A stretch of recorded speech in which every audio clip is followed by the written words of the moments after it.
شروع اللہ کا نام لے کر جو بڑا مہربان نہایت رحم والا ہے۔ اللہ کا حکم یعنی عذاب گویا آ ہی پہنچا تو کافروں اس کے لیے جلدی مت کرو، اور یہ لوگ جو اللہ کا شریک بناتے ہیں وہ اس سے پاک اور بالاتر ہے۔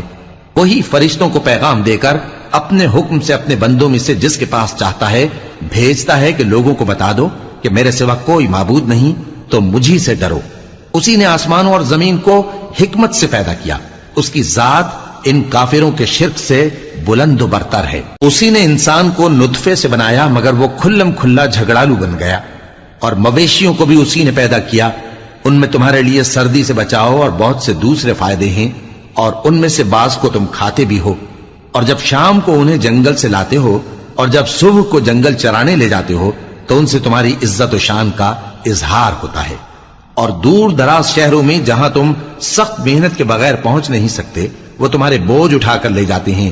کچھ شک نہیں کہ تمہارا پروردگار نہایت شفقت والا ہے، مہربان ہے۔ اور اسی نے گھوڑے اور خچر اور گدھے پیدا کیے تاکہ تم ان پر سوار ہو، اور وہ تمہارے لیے رونق و زینت بھی ہیں، اور وہ اور چیزیں بھی پیدا کرتا ہے جن کی تم کو خبر نہیں۔ اور سیدھا رستہ تو اللہ تک جا پہنچتا ہے، اور بعض رستے ٹیڑھے ہیں، اور اگر وہ چاہتا تو تم سب کو سیدھے رستے پر چلا دیتا۔ وہی تو ہے جس نے آسمان سے پانی برسایا جسے تم پیتے ہو، اور اس سے درخت بھی شاداب ہوتے ہیں جن میں تم اپنے مویشیوں کو چراتے ہو۔ اسی پانی سے وہ تمہارے لیے کھیتی اور زیتون اور کھجور اور انگور اور دوسرے بے شمار درخت اگاتا ہے، اور ہر طرح کے پھل پیدا کرتا ہے۔ غور کرنے والوں کے لیے اس میں اللہ کی قدرت کی بڑی نشانی ہے۔ اور اسی نے تمہارے لیے رات اور دن اور سورج اور چاند کو کام میں لگایا، اور اسی کے حکم سے ستارے بھی کام میں لگے ہوئے ہیں۔ سمجھنے والوں کے لیے اس میں بہت سی نشانیاں ہیں۔ اور جو طرح طرح کے رنگوں کی چیزیں اس نے زمین میں پیدا کی سب تمہارے زیر فرمان کر دیں۔ نصیحت حاصل کرنے والوں کے لیے اس میں نشانی ہے۔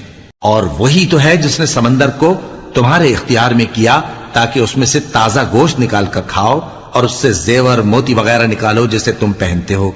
اور تم دیکھتے ہو کہ کشتیاں سمندر میں پانی کو پھاڑتی چلی جاتی ہیں، اور اس لیے بھی سمندر کو تمہارے اختیار میں کیا کہ تم اللہ کا فضل معاش حاصل کرو اور تاکہ اس کا شکر کرو۔ اور اسی نے زمین پر پہاڑ بنا کر رکھ دیے کہ تم کو لے کر کہیں ڈولنے نہ لگے، اور ندیاں اور رستے بنا دیے تاکہ ایک مقام سے دوسرے مقام تک آسانی سے جا سکو، اور رستوں میں نشانات بنا دیے۔ اور لوگ ستاروں سے بھی رستے معلوم کرتے ہیں۔ تو جو اتنی مخلوقات پیدا کرے کیا وہ اس مخلوق جیسا ہو سکتا ہے جو کچھ بھی پیدا نہ کر سکے؟ تو پھر تم غور کیوں نہیں کرتے؟